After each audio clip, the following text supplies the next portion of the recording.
All right, it's November 2nd, 2008, and Dad is visiting Kristi and me and our family, our kids here in Marina, California. And so we're going to talk. I'm going to ask Dad a few questions here. Dad, we can just talk to each other. Sure. I understand. Talk to anyone who might view this. Mm-hmm. So the first question I wanted to ask was what you remember from the night you and Mom got engaged. Okay. And then I'll ask you about your wedding day. All right. So what do you remember from the night you and Mom got engaged? Well, Mom and I were down in Salt Lake City. We were students at BYU, and we went down to, I assume I stayed with my parents, who lived just a few blocks from the Stake Center where there was a New Year's Eve dance. I assume Mom stayed with her folks but they lived in Colorado, so I don't know where she stayed that time. Anyway, we went over to this local Stake Center, or at least Ward House, for this New Year's Eve dance, and I think it was at the stroke of midnight that I popped the question to her, what do you think about getting married? And so we walked over to the north side of the cultural. I remember very well. Like it's fixed in my mind. We sat down at a table, and we got a napkin, paper napkins, and jotted down our financial plans. How we wanted to try to figure out on that little napkin whether or not we could afford to get married, being with let's see, two more years of college, undergraduate work, and we doodled on the paper, and I guess we came up with a conclusion that we should be able to make it by some hook or crook. And that's how we got engaged. I don't remember. I think I had a ring. I assume I had a ring, Mom's engagement ring, with me, and presented her to at that time. But I'm not really positive of that little detail. I wouldn't be surprised if we didn't have money for an engagement ring at that time. But then again, like I say, don't remember for sure. So you were both students at BYU? Yeah, at the we time? were. Mom had been at BYU. This was in Christmas of 1962, and I had just wait a minute. Yeah, 1962. I had returned from my mission June or July of 1962 from Brazil, and after returning home, and after going over to the BYU and rooming with Stan Jameson, my good friend from Aurora High School days and Colorado State University days, we had gone over to BYU, transferred from Colorado State, thinking that we would just stay at BYU for a short period of time to put in a production. Good. Pick up where you left off. Okay. Let's see. Well, actually, I have a question. Okay. To follow up, had you and Mom talked about marriage at all before that night? Yeah, I was trying to think of that right now. I think we certainly must have discussed by then the possibilities of marriage, and I think this was more or less a formality. We hadn't got down the nitty gritty of when and where and any of the details of marriage. But so I had very little dating experience as I was younger. Mom was really the only girl I'd ever seriously dated in my life. I could probably count on one hand the number of dates I'd gone on with anybody else. I remember, for example, Stan and I lived in a basement apartment about on 5th North and about 4th East in Provo, and there was a redheaded girl next door that I felt obligated to take out. So because I was aware that it's not good to. You should play the field, so to speak. What's the expression? Play the game. And become acquainted with some other girls.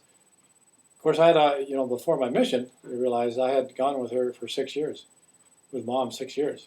So it wasn't like we were coming back. But was that exclusive for 6 years? Pretty much, yeah. Now during my mission, of course, she went with several other fellows and was proposed to several times while I was on my mission. So she had other relationships, very serious relationships. But of course, I was hopeful. We corresponded all during my mission. But by the time I got done with my mission, I had really cold feet. And she never let me live down when I got off the airplane to visit in Denver. My folks had me moved to Salt Lake during my mission when Dad was called to be a general authority. I got off the plane and she was chagrined and didn't let me live down. That I just shook her hand and said, "Hi, Sister Bradford." You call her Sister Bradford? Yeah, because I was just coming off mission rules and all that. Why did you have cold feet? Well, we had been apart for 2.5 years. And I knew that she had been proposed to and had serious relationships all the time I was gone on my mission. And I was keeping mission rules. You know, I didn't feel like, I didn't feel comfortable, boom, all of a sudden breaking mission rules. Oh, because you were still ordained as a missionary at that point when you got off the plane? No, I think, I'd have to verify this with somebody. I know who, nobody's left to verify this thing, but I think I'd gone over to Salt Lake first of all. Because Dad and Mom had moved to Salt Lake. I think I came back to Denver. Gosh, I don't know the sequence of the events, but nevertheless, yeah, I had cold feet, and that's why I think to try to dispel my feelings of cold feet, that's why I felt obligated to take this red-headed girl out that lived next to us in Provo. So if we did get married, I wouldn't have to admit that I never dated anybody else in my life. Just picked the first girl that came along. Well, that's sort of funny because since we had gone very seriously for 6 years before my mission. Okay. Actually, I have a question that I didn't put on this piece of paper. Mm-hmm. Can you tell your side of the dead porcupine on the porch story? Yeah. Do you remember much about that? Yeah, I remember it very well, and especially the comments I got from then on, all during my marriage, about the porcupine. Stan and I had gone out to Tom Nader's ranch, where I worked for 8 years before my mission. And I don't know why I got this crazy idea. I feel now, looking back on it, I feel bad for just shooting a porcupine just for fun. Anyway, we were coming home from the ranch one night late, and we saw this big old porcupine in our headlights sitting by the side of the road or something, and we had I guess I must have had my rifle with me, and so got the rifle out and shot the thing dead. We threw it in the car and went into Denver. And I don't remember, to be honest with you, if we had in mind what we were going to do with that dead porcupine. Oh, so there was no premeditated, let's put it on Janice's No, I don't remember porch. any premeditated plan to scare the heck out of him. But as we drove into Denver, we got the idea, hey, this would be really cool. This would be unique. A unique courting jest. So we drove to Verbena Street, just next to Stapleton Airport, where my dad and her dad worked for United Airlines. And we took this old bloody big old porcupine up to the front door and just set it in front of the front door and took off. I'm not sure, I don't remember if we rang the bell or just waited for them to find it the following day. But the story is that when they opened up the door, it scared the heck out of it. I suppose they didn't know it was dead or alive. And that was it in essence. That was the beginning of my being told time and time again by my future brothers and sister-in-law and mother and father-in-law about the porcupine incident. Do you remember how it came out that you were the one that... All right, Dad, can you tell us about the quicksand story on the ranch? Okay.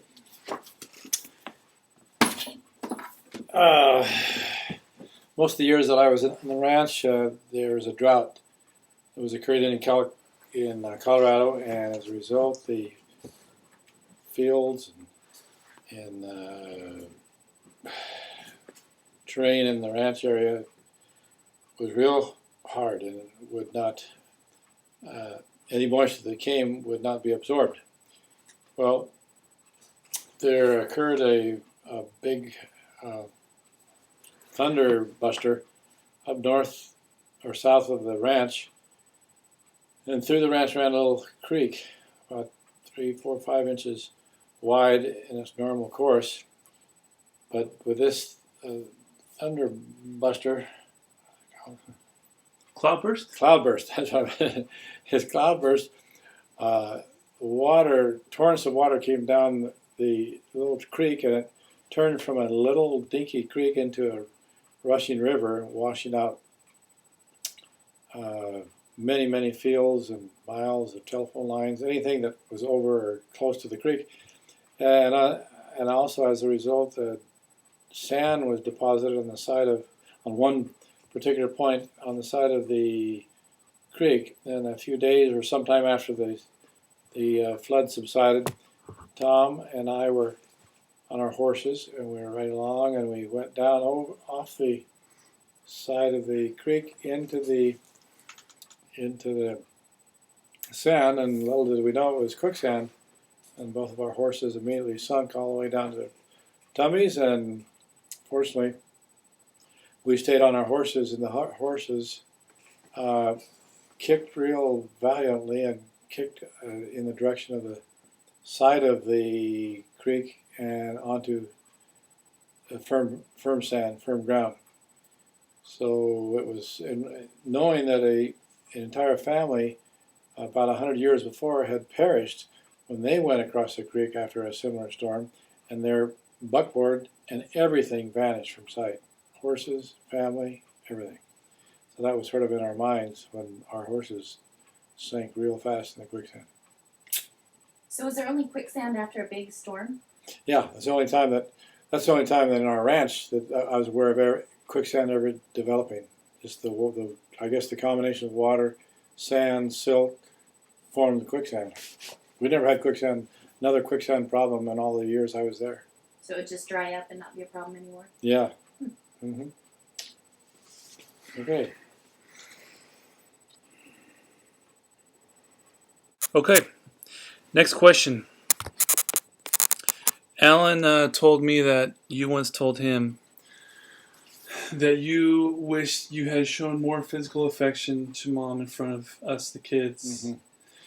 So can you elaborate on why you felt that way? You feel that way? Mm-hmm. Well, number one, it's because I don't have that option anymore. I don't have the option of hugging and kissing Mom as I would so like to do. And I've read about every book I've ever read or article I've ever seen about child rearing suggests that it's really important for the security and the feelings and stability of the children in a marriage to see Mom and Dad showing affection towards each other and letting the kids know that they're in a stable household family relationship. That's what I've seen too about the base of a strong family, a strong marriage. Yeah. That's why and as I said earlier, I envy all these couples that have the chance right now, the opportunity right now of showing the kind of love and affection outwardly too, in front of their children or any place as far as that's concerned. Acting like married couples, I think, should be married with the same behavior as they showed when they were trying to impress each other, as when they're getting to know each other and going together as girlfriend, boyfriend, and fiancés. No reason, even with children on the scene, I think it's possible for a husband and wife to show physical attraction and love for each other. And it doesn't have to be overt. It can be just the way they walk together hand in hand and talk to each other and deal with each other and smile at each other. So you would say that it's appropriate to show affection even in public? Well, yeah, not inappropriate affection, not necking or anything like that. But I think an appropriate an occasional kiss in public wouldn't hurt anybody at all. Of course, unfortunately, a lot of public physical attention shown in public is done by young kids or people who are just infatuated with each other or have no long-term commitment. It's easy to be, like teenagers do. They tend to do that. College kids tend to do that, which is, I think, an inappropriate place to show physical attention so much. Mm-hmm. But just like I say, the husband and wife that are truly in love with each other just don't have to be googly eyes. Well, they do have to be googly eyes, but towards each other. But their demeanor with each other just can tell so much about their relationship. Yeah. So, what do you appreciate more about Mom now that she's gone, that you may not have appreciated as much when she was still here? Number one is all the time and effort that she devoted to taking care of you kids, even in church meetings, where I was on the stand so much of the time, and she was down there in the congregation with up to 5 children, dealing with those 5 children, keeping them quiet and reverent. And, that was something I didn't fully appreciate at the time, and I do now as I look back on it. And also all the work she did, and the motivation that she served and gave to you guys that got your PhD degrees, and even the rest of the family, the good traits and missions that people served in our family, and the way everybody in the family turned out. I think it's more to her credit than mine, because she certainly had more to do with the raising of our kids and the destiny of our kids than me. So, what advice would you have for your sons who are fathers and your daughters who are mothers? Well, number one, I think your wife should be top of the heap in importance. Your relationship with your wife is really, I don't know if you'd have to say it's more important than the relationship with the kids. But just from the fact that I see so many parents that are playing with the kids and having a good time and showing tons and tons of affection and attention to the kids, to the exclusion of their wife, and vice versa, wife to the husband, In other words, I think it'd be, couples can get somewhat estranged from each other accidentally by kids and children coming into the scene. Doesn't have to happen, but it does happen, I'm afraid. Yeah. You talked about your feelings on being a perfectionist, Mm-hmm. and how that interacted with your inferiority complex that you felt like you had. Mm-hmm. Yeah, that was a big factor. The incident at our reception over in Denver, where I was assigned to hang ribbons between some silver or some decorative stanchions in the cultural hall there. I hung the ribbons between the stanchions, but afterwards, one of the Bradfords, either Grandpa or Grandma Bradford, came by and measured the distance between the floor and the bottommost part of the loop of the ribbons to make sure they were perfect. That was a reflection of perfectionism. a level of perfectionism that I didn't think was really germane in the eternal perspective of things. Grandpa Bradford was a perfectionist, a very careful perfectionist in all that he did around his house, and he did a lot around his house. He basically built the majority of the home, or their dream home, out on Elmira Street in Denver, close to the what used to be the Laurie Air Force Base. And everything he did was, and no matter how much time it took, he would do things perfectly. And unfortunately, that kept him from a great deal of church activity during the years that he was working on his dream home. But looking back on it, he might not have. Well, I don't know. He was a perfectionist. He was a good man, obviously. He came from a very difficult background, childhood. Being shunned by his mother and father, and left on the steps of an uncle to be brought up. So I can't be too judgmental of him. But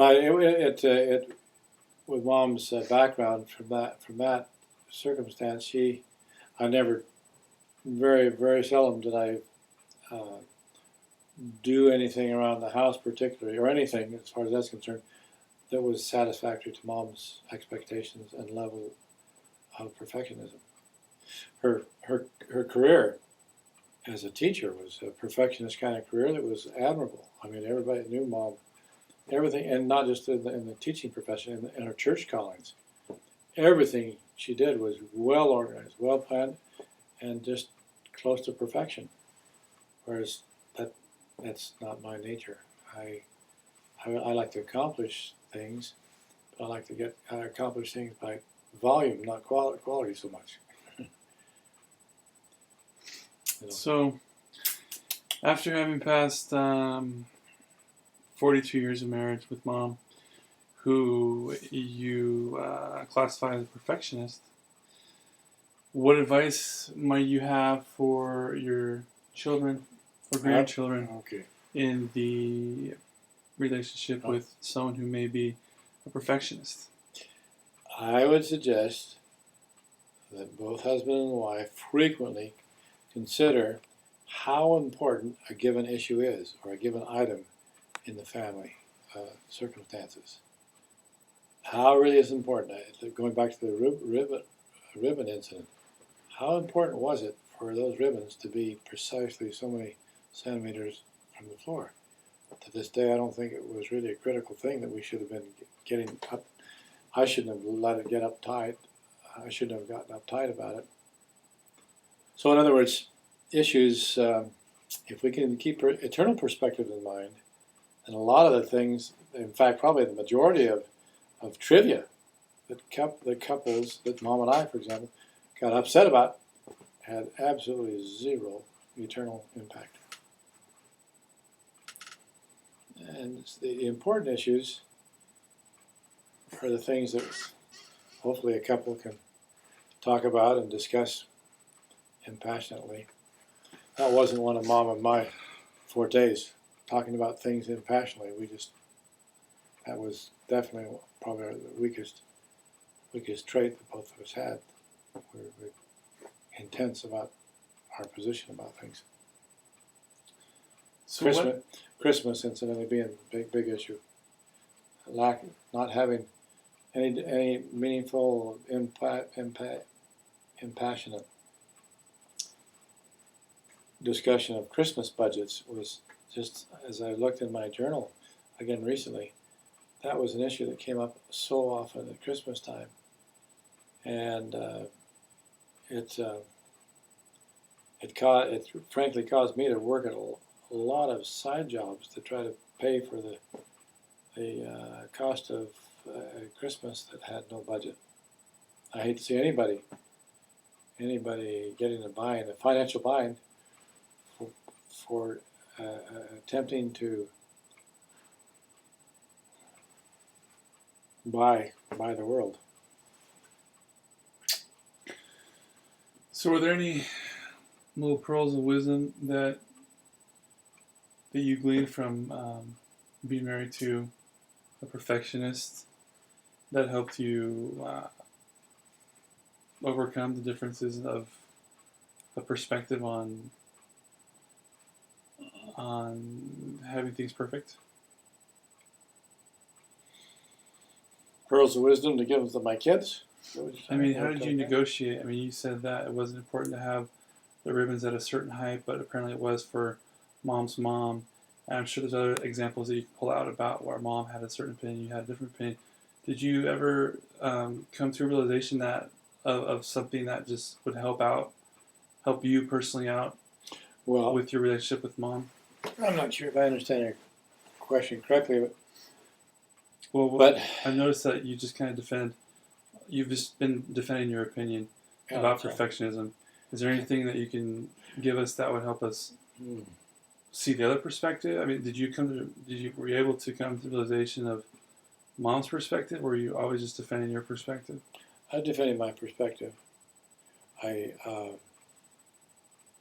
This might sound harsh or unfair because mom's not here to defend herself, but I dare say that in mom's territory where she's presently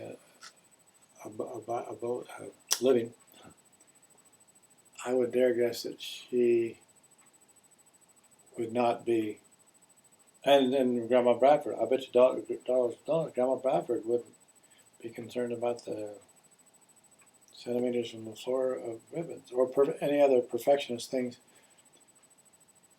So you understand that mom lived in a perfect house. I mean, close to a perfect house. Everything, I'm talking physically perfect. Everything that was ever done in the house as they built their home from scratch, as they maintained their home, as they embellished their home, beautified their home, everything was perfect. There wasn't a thing out of order.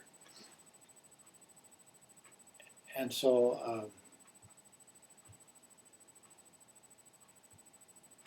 I mean, I guess, like I say, I'm not sure I'm answering your question adequately, but the ability, I would encourage any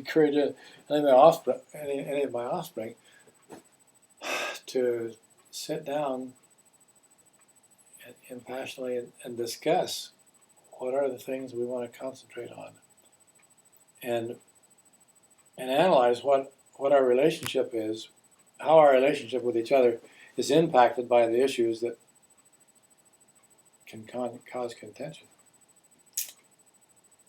I see, and this is totally human. Mom and I were not at all unusual, I don't think, in having silly discussions about trivia. I mean, I have my dear friends from Denmark are notorious for that. I don't like to be around them, frankly, when they're together, because anything that she says, or much of what she has to say, he will contradict, and vice versa. They argue about the dangest things. They've been together 60 or 70 years now as a married couple.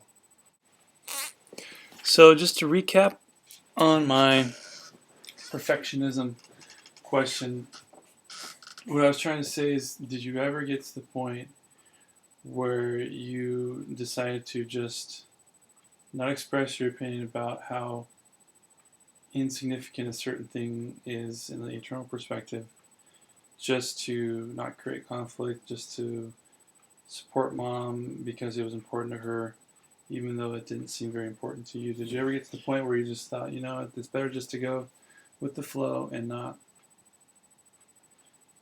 create conflicts by measuring the height of the ribbons or any other perfectionistic projects you may have had?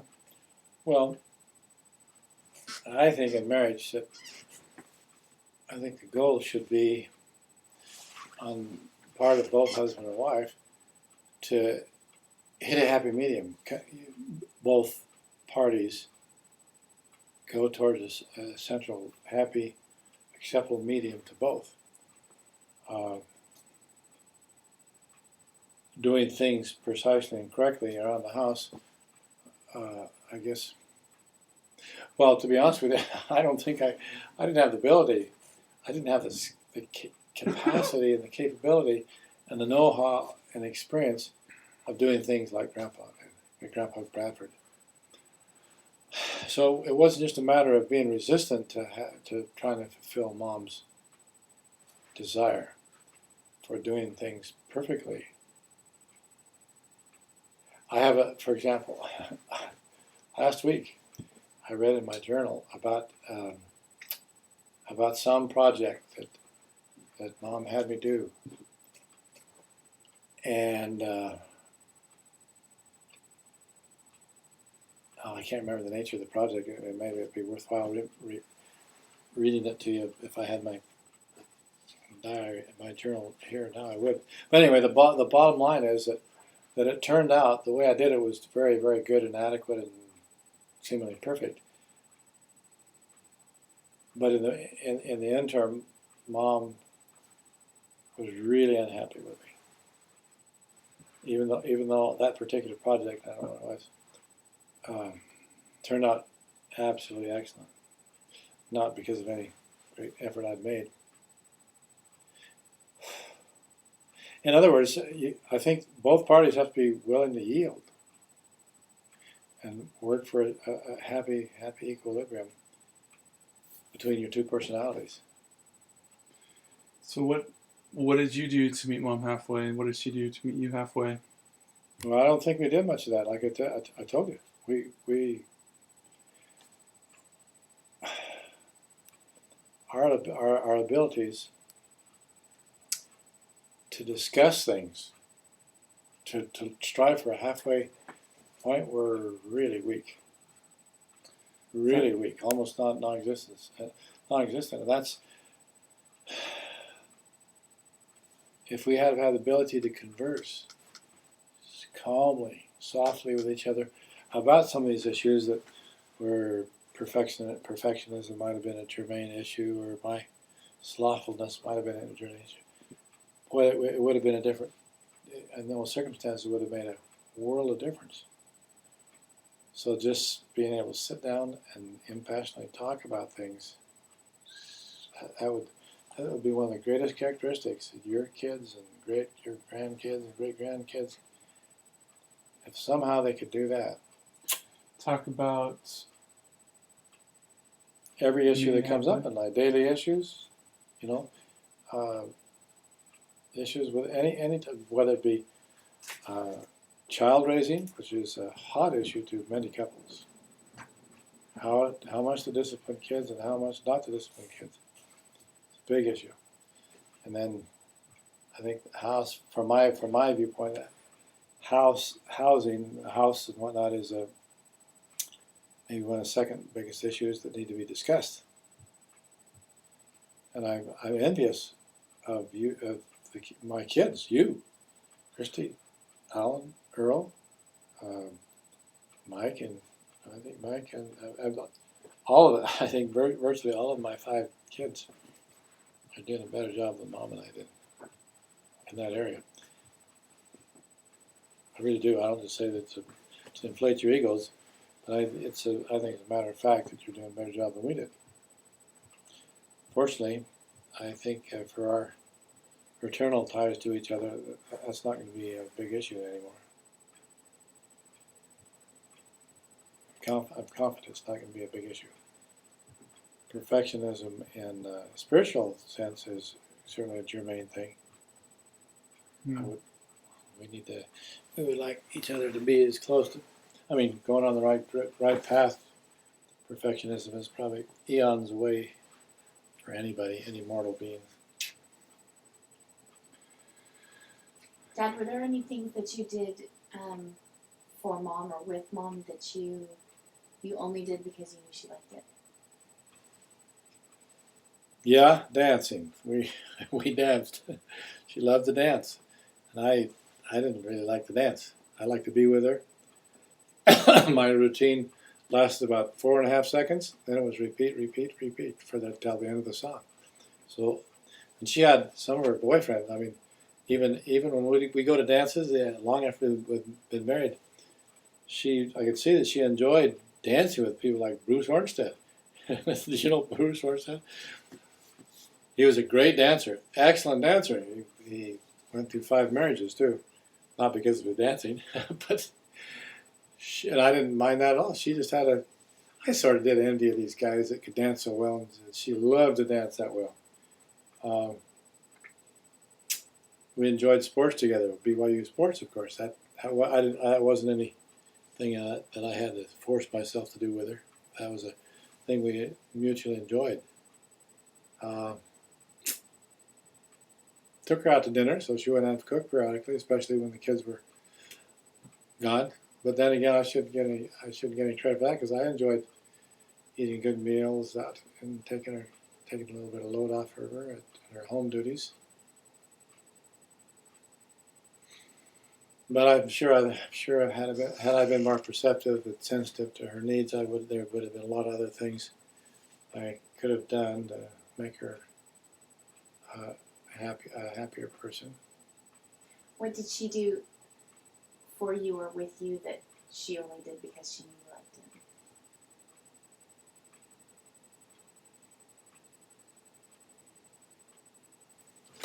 Wow. Well, she made me superb food. I mean, that's physical, but she would knock herself out to make a nice meal. That's physical, but that's one thing that comes to my mind. She always kept herself very well groomed. You know, she battled the bulge all her life long to keep her weight down and groom herself well.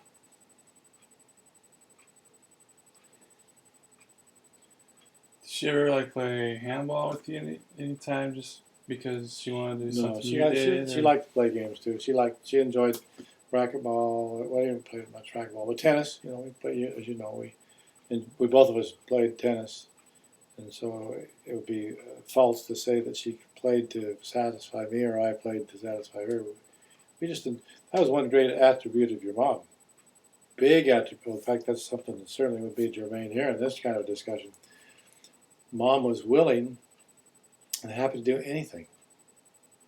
Go any place, do anything. But the thing was sort of funny and fortunate for us. Just about everything she liked, I liked, and everything she liked, I liked. Or can I say that twice? So she never. I feel sorry for these guys that I go to the BYU football games now. Neither of their wives will go with them to an athletic event. And of course, Mom went. She always enjoyed them, but I feel for these guys whose wives won't do anything that they personally are not interested in. Whereas Mom and I, that's one good thing we had going. We were interested in doing things together, sort of regardless, you know.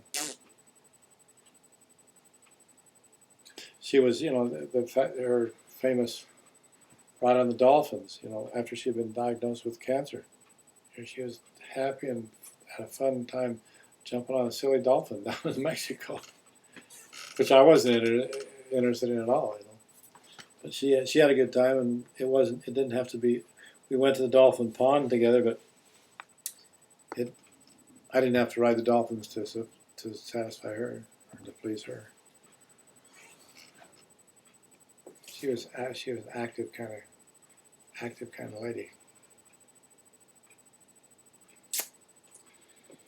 I think I've heard this story. I don't know if it's recorded elsewhere, but would you tell us the story of breaking down in Wyoming? The car broke down with Which time? a couple small kids. Yeah, I remember that story very well. Mom had to sit in the park for a while or something. Yeah. Yeah, that was quite a spiritual experience. We were going to or coming from Denver, and before we started on this trip to Denver, we agreed to have an air conditioning unit put on our old Chevy 2 station wagon in West Covina. Well, to make a long story short, when they put the air conditioning on our engine, the pulleys were not correctly aligned, and as a result, for the next long time, we had problems with the car. The major one being, as we were going through Rock Springs, Wyoming, or I forget where it was. Some little dinky Wyoming town. On our way to this town, the car broke down again, and because it had broken down in Denver. When we got to Denver on that trip, downtown Denver, we just got off the freeway, and kaput, the car wouldn't even run. And it was a major breakdown. Major pulley had broken as a result of that faulty installation of the air conditioning. So anyway, we broke down outside, I don't know, maybe 30 miles outside this little podunk town in Wyoming. And a highway patrolman came by after we broke down, and he gave us a lift all the way into town.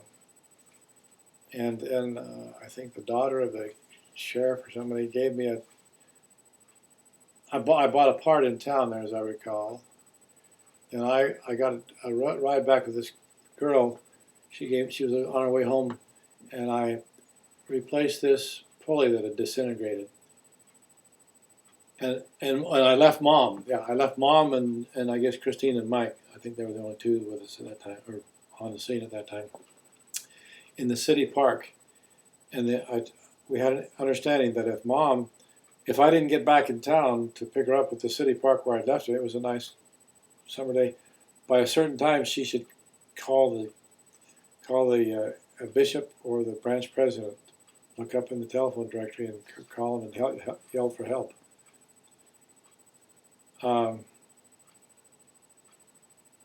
Anyway, so the time of the day came, late in the afternoon. I was still out in the boonies working on the car. And so she walked into the park, or she was in the park, and she walked up to some guy and asked if he knew about an LDS ward or LDS people in the town he didn't know anything about. But the second person she met in the park was a member of the Elders Quorum presidency. And so, to make a long story short, that family, who was the undertaker, I think the only undertaker in the town, Franson, I think was his name. But anyway, he took us in for 3 days, housed us and fed us. He had a great big home there while I was waiting for parts to be shipped in from Casper, Wyoming, so I could work on the car again. And I wish I could find that. Christine and Mike were very young, but Christine was old enough to draw a little picture of this family, and in those little sort of stick figures like drawing that she wrote, she did, and it was so touching to us that this family was, and they even I think they cashed a check for us so we could buy the parts, if I recall correctly. They took us in, just good Christ-like help for us. That left a deep impression on Mom and me. And I don't know if Mike remembers that. He was probably too young to remember now. It's 40-some years later, or 35 years later. We stayed in contact with them for quite a long time. They eventually moved, as I understand, to Salt Lake and set up several more mortuaries. I'd like to, if I could remember their name, or if I had it in my journal adequately, I would definitely like to look them up and thank them again for that kindness they extend to us.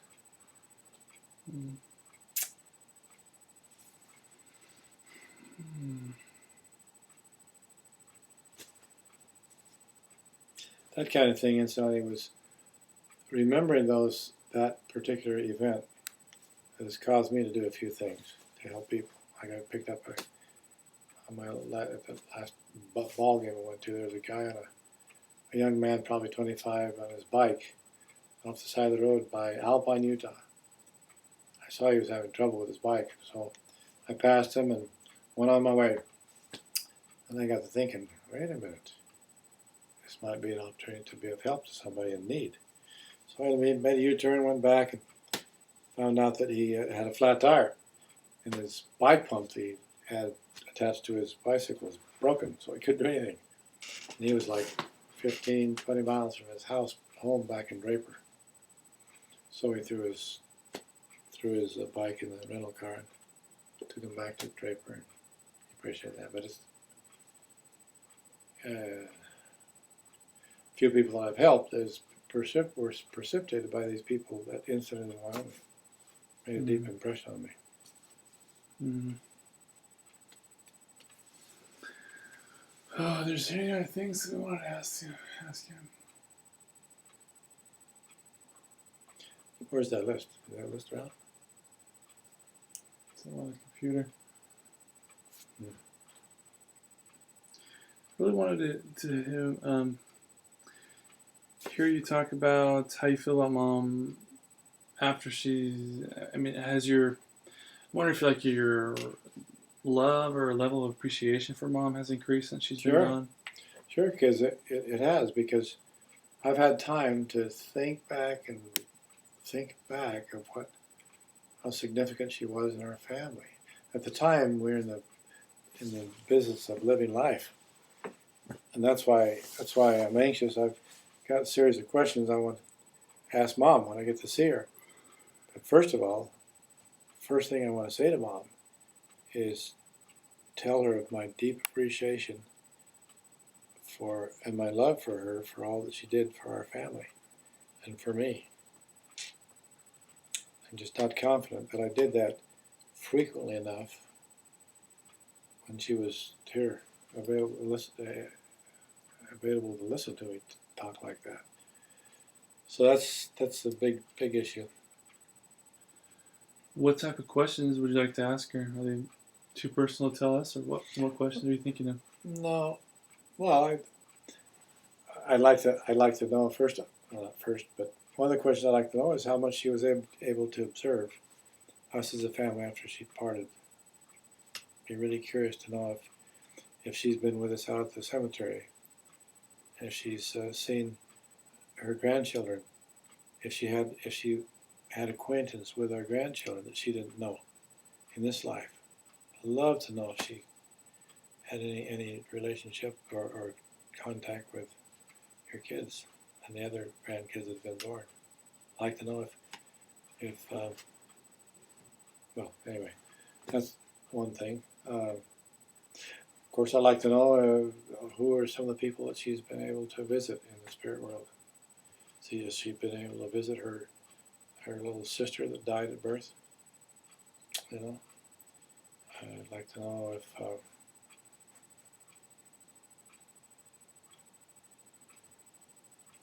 don't know. There's a lot of things. I ought to start writing things down because I'll be forgetting things. But every once in a while, in a given week, I'll think, aha, there's another thing I want to ask Mom. I want to know. So do you feel like your feelings have evolved since she passed away? Yeah. Or have you just had more time to consider what they are? Well, a combination. I mean, see now that we're past now that we don't have some of the frictions of life. And of course, those frictions pretty well ceased about the time she started to have real serious medical problems. And so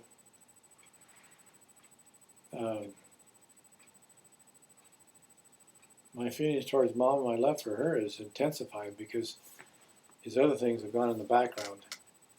The things that cause some friction between us have no consequence now. They were at the time. I'd be lying if I said no, they weren't of any consequence. But it caused a certain amount of distance between us, and it was unfortunate. I'd like to see our grandchildren, great grandchildren avoid the foibles that we had. You know. How can we avoid the foibles, Dad? How can we appreciate our spouses fully? Well, as I see you guys, you're doing a darn good job now communicating with each other. Later on, it would really be neat if you could establish a a weekly night out like Mom and I did after a while. I don't know if we could do that when we had kids around, but as soon as Seth is old enough to watch the girls or whoever else comes on the scene in your family, it'd be wonderful for you guys to religiously go out away from your kids every week. Come heck or high water. Go out and have a good time together.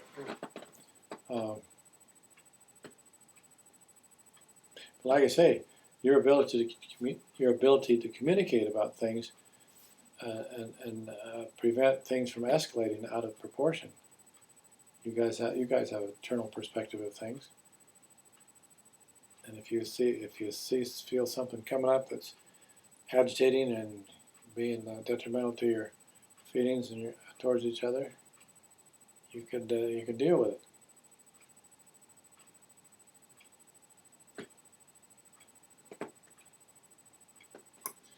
Dad, I also wanted to ask you about Mom's final moments or final hours. I'm sure you've written about it in your journal quite a bit, but would you want to tell us about the final, not just like a description of what happened, but of your feelings and your reactions to the final, I don't know, 12 hours of Mom's life? Yeah. Well, the final hours of her life, of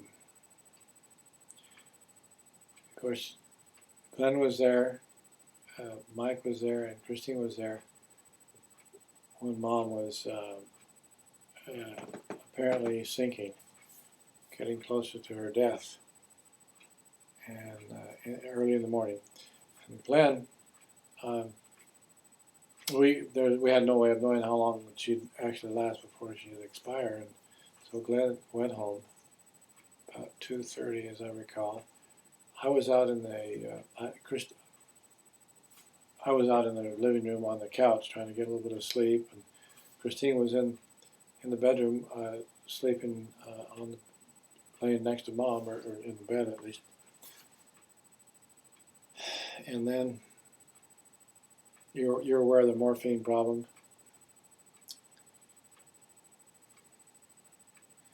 Can't remember exactly what it was. What the problem was. We had been giving Mom morphine for the last, I don't remember how many weeks, to take care of the pain, which it did very effectively. But then when Mom had that surge, were you guys there when she had the surge? She came awake, and it is so common before people pass away. Chris wrote about it in her journal. Okay. She said Chris or Christy? Chris wrote about it in her journal. She gave me a copy of like 7 pages of her journal about the last moments. Okay, well, you know about that then. Tell it though, Dad. Yeah. Not everybody who sees this Oh, will yeah. read it. Well, we'd been giving this morphine to Mom by an with an eyedropper orally, and she had been awake all while we were administering this, for a long time before the last days and weeks. But then Mom, I forget when it was, probably about 7 hours, as I recall, roughly 7 hours. Christine's journal can confirm this. Before she passed away, she had this surge that we'd read about in pamphlets, in which she opened up her eyes, sat up in bed, just as if she didn't even have a cold or a cough or a sore throat. And we were just amazed because she had been so close to death, as far as we were aware of. She was just on her way to die, and it almost scared us, and it was almost humorous because I forget. Do you remember, Earl, if Christine recorded the specific words that Mom said when she, or is that part of her journal that she gave you? Does it include that surge? I remember Christine talking about Mom sitting up and saying, "Well, hello there." Yeah, I remember her. That's right. That's part of what she said, and I can't remember everything that Mom said. At any rate, so she had this surge, and then that didn't last really very long until she lapsed into a coma. But while she was in that coma, we could see by the expression on her face that she was in dire pain, big time pain. And we were so beside ourselves because she was being unconscious, we couldn't give her the morphine, so we thought. So we called the Hospice nurse. hospice nurse. The hospice nurse, I don't remember, I think she did come over to the house rather than just talk on the phone about it. Because they normally, with terminal patients, they don't come to the house when a person is dying. They just figure that that's the process, and the person will be soon gone. But I think the hospice nurse did come over, bless her heart, in the middle of the night. Oh, it was middle of the night, and she showed us that we could administer the morphine to her. Just had to put the eyedropper inside her lip, squeeze it, and it almost gave her immediate relief. Except we felt so bad that we didn't know that. She'd gone through this pain. Probably that's another thing I want to ask Mom. What was your pain level before you passed away? Did we correctly view, and do we understand that you were in major pain then until we got that morphine into her? Anyway, so we gave her the morphine, and she was peaceful from then until she died. I came in from the couch in the living room, and Mike was still there, and Christine was still there, and we knelt down by her bed there. I held her hand,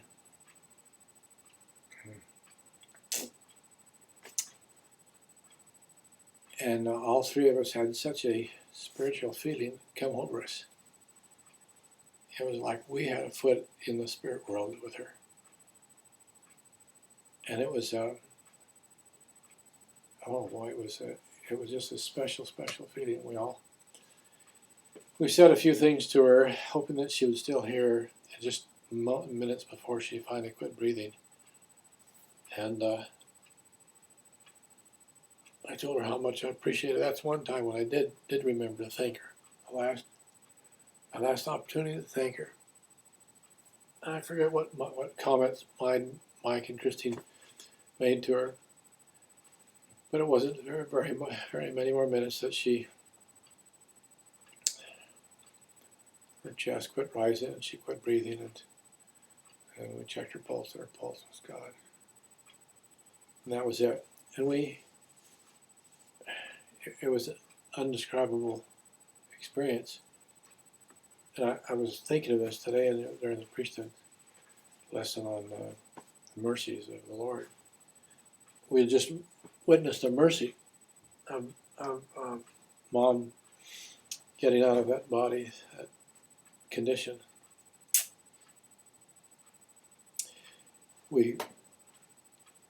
I can't speak for the kids, but we felt much the same, each one of us. We had just witnessed a step into eternity of our wife and mother. And we called the mortuary folks, and they came out, and they asked us if we wanted to go to the other part of the house, because it might be disturbing to us to see them take Mom's body and put her on a gurney and take it out. But no, we wanted to go with her to the last, and so we stayed there and watched as they took care of her very kindly and carefully. It was 5 o'clock one night. I think it was 5 o'clock in the morning by the time she passed away. And we went outside, and as they drove off in the van with her, we were so grateful that she didn't have to deal with any more pain and discomfort and anxiety. And it was just inexplicable kind of joy and sorrow at the same time. Never in my life, probably in the future, I hope never experience. Well, I shouldn't say never. It was like I say, a very spiritual, very spiritual experience that all three of us felt so keenly and so strongly. And anyway, that was basically it. Can't tell you anything more. And we called Alan back in Kentucky and let him know.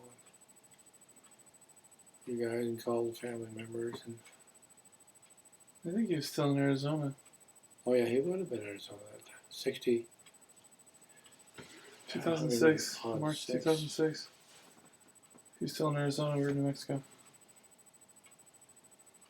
Was he? I thought he was been in his third year at Kentucky now. He started in fall of 2006. Oh, did he?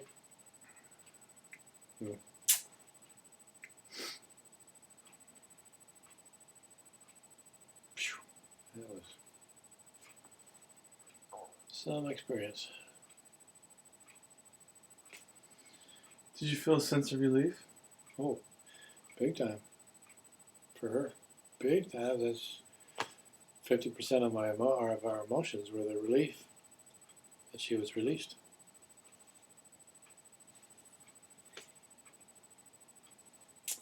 But it didn't take very long for me to then realize that I was alone. As far as, I mean, I had the family around me, and I appreciated everybody's kindness and consideration to us. But it hit me like a ton of bricks. I'm not sure exactly when that my lifetime partner of like 48 years was gone.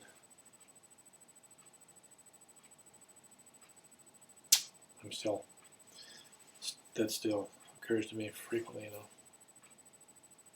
Think of that an awful lot. The other question I would like to ask Mom, talking about questions I'd like to ask her, I'd like to ask her if she would have, how she would have felt if I had remarried in this life. You have no intention of that? No intention of remarrying? Now at the current time, I given that a lot of thought, because everybody's bugging me, they point to the apostles that remarried, and all kinds of good people and good ladies and sisters around that I could marry. I gotta admit, I'm lonely, of course, but I'm chicken too. Idea of trying to develop a relationship with some lady, and the complications of stepchildren and step this and step that and everything. This guy Jerry Derringer, guy I met on the bus going to the football game years ago, that goes to football games with me every other time. His life sounded really tough when he married. Second time his first wife died, and his second wife had 10 children, and he had 6 from his first marriage. 16 children to keep happy. It couldn't be done.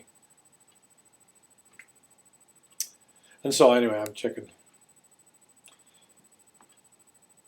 At least I've got Christine and Glenn's family there locally. It'd be all the harder if I didn't have somebody around there of family. Although the members of the ward have been real good and kind to me, and I got Don and Susie trailer up the street that I go see frequently. And Nelson Edwards comes down. Nelson, we went out to dinner the other day together and his wife was out of town. We went down to Soup Plantation to dinner. But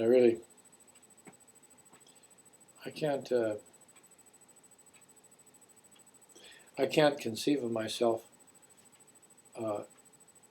holding another lady's hand, or dancing, or being intimate with another lady, or anything that is part of married life. Can't even conjecture that.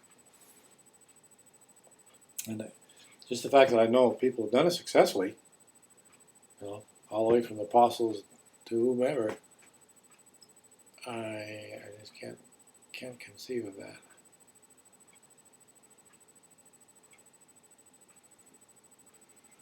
I can't either. No, I really can't. I'm just amazed I was amazed that Grandpa Bradford was able to do that so soon after Grandma Bradford died.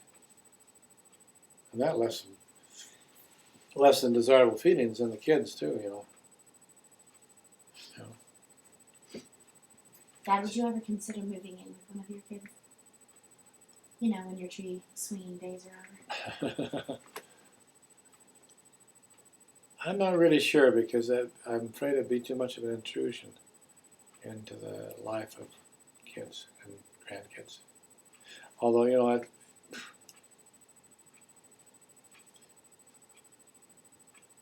then again, that's sort of maybe academic because there have been, of course, cases where an old beat up mother or father has moved successfully in with kids and not been too much of a pain in the rear for the kids.